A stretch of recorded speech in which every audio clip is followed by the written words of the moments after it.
Hey there. So the question of the day I'm thinking about, um, are you a servant or a son?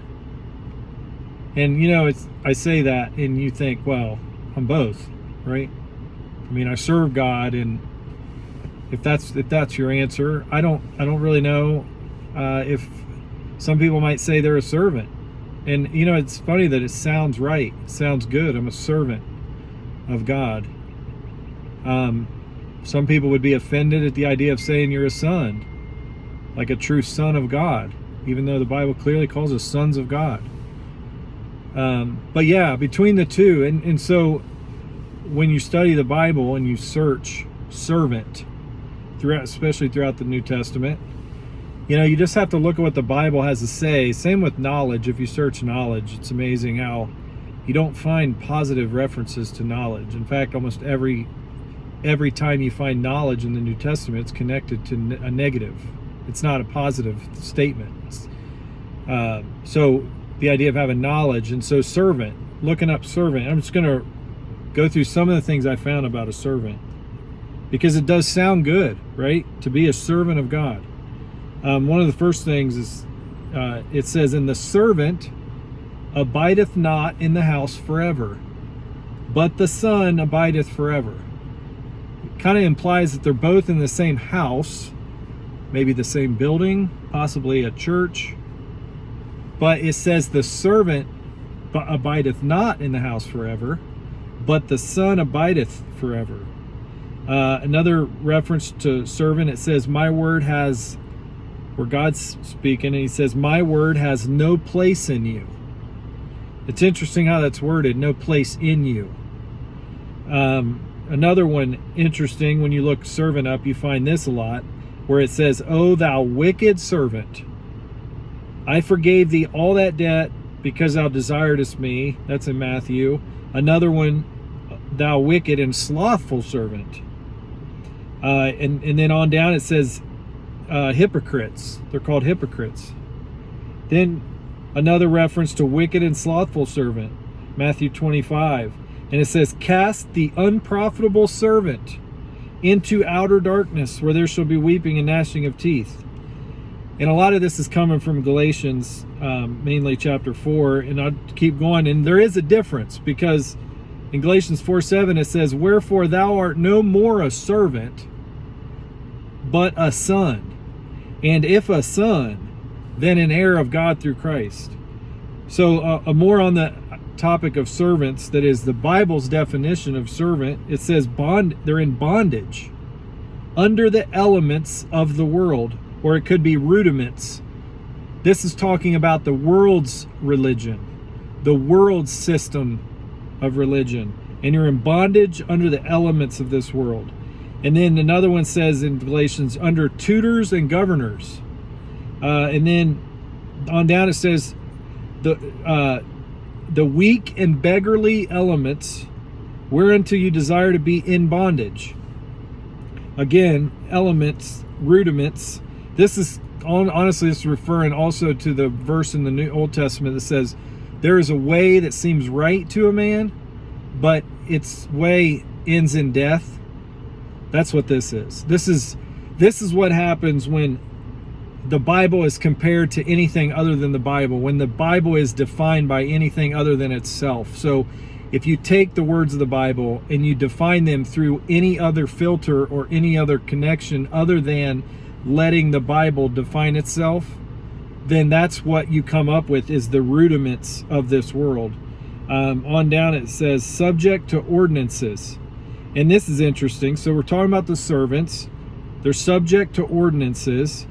It says, "Touch not, taste not, handle not, which all are to perish with the using, after the commandments and doctrines of men."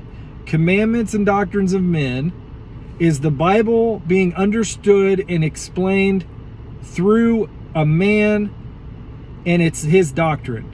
So there is many doctrines of men, and a lot of people believe they are the doctrine that is right. But the problem is, a lot of those doctrines have been produced by a man who went in and understood the Bible, but he has that knowledge of good and evil that he has to filter everything through. He has to somehow try to make God fair in all of it, and then he comes out with this doctrine.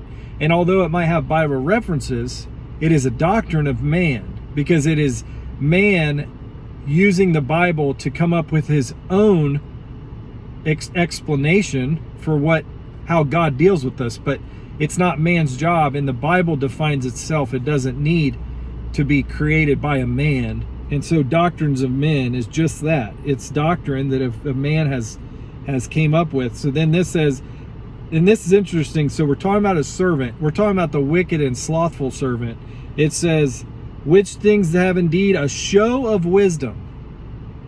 So there's wisdom involved. In will worship.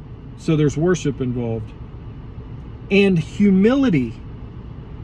So the wicked and slothful servant, and God's definition is that they have a show of wisdom, they have worship and humility, and even on top of all that, it says neglecting of the body. So these are the people that are, they're fasting, they're neglecting their own body, but yet still, this is the group of people that God says, the wicked and slothful servant, or the hypocrite. It says, not in any honor to the satisfying of the flesh. So that's the motive. They're doing it for the satisfying of their own flesh. And then it says, they draw near unto me with their mouth. So we have to agree that these are people in the church carrying around a Bible, because it says, they draw near to me with their mouth and honor me with their lips. So these people are drawing near to him, the servants, and they honor him with their lips, but their hearts are far from me. Because this is the reality. Take this to the bank. You can serve God and never love him, but you cannot love God and never serve him. Guaranteed. And this says their heart is far from me. And then it says, in vain they do worship me. So they worship him, but it's in vain. Yikes. Teaching for the doctrines and the commandments of men. Over again, doctrines and commandments of men. Now those are pulled out of the Bible, but they've been twisted because they're not at their true meaning. So they become the doctrines and commandments of men. It says, you observe days and months and times and years. So they observe certain dates, just like we observed Easter. There's a lot of people the servant does, a lot of things the servants do. It says, you desire to be under the law. Interesting. But he who was of the bondwoman was born after the flesh. And then it says, which gendereth to bondage, the two covenants. These are the two covenants. The one from Mount Sinai, 10 commandments, which gendereth to bondage. So that living, desiring to be under the law, you want to live by the 10 commandments. But it's saying that is bondage, because it is the, again, rudiments of this world, and the doctrines and commandments of men is what it is. Because the law was brought as what? A tutor, not for us to live under, but there's a group of people that desire to be under the law, desire to abide by the 10 commandments, and God says they're in bondage, and he says he'll cast them out. And then, nevertheless, what the scriptures say, cast out the bondwoman and her son. We are not children of the bondwoman, but of the free. So that's the group of servant. That's servant. Now, so the question was, are we a servant or a son? So the servants worship, the servants honor him with their mouth, their lips. They draw nigh to him. They have humility. They neglect their body, but it's all to satisfy their flesh. So it's for the wrong purpose, the wrong motivation. But then the son is compared, because Galatians 4:7, wherefore thou art no more a servant, but a son. And if a son, then an heir. God sent forth his son to redeem them that were under the law, that we might receive the adoption of sons. God has sent forth the Spirit of his Son into your hearts. Remember, over there with the wicked servant, it says, their hearts were far from me, their hearts are far from me. This says, God has sent forth the Spirit of his Son into our hearts, crying, Abba, Father.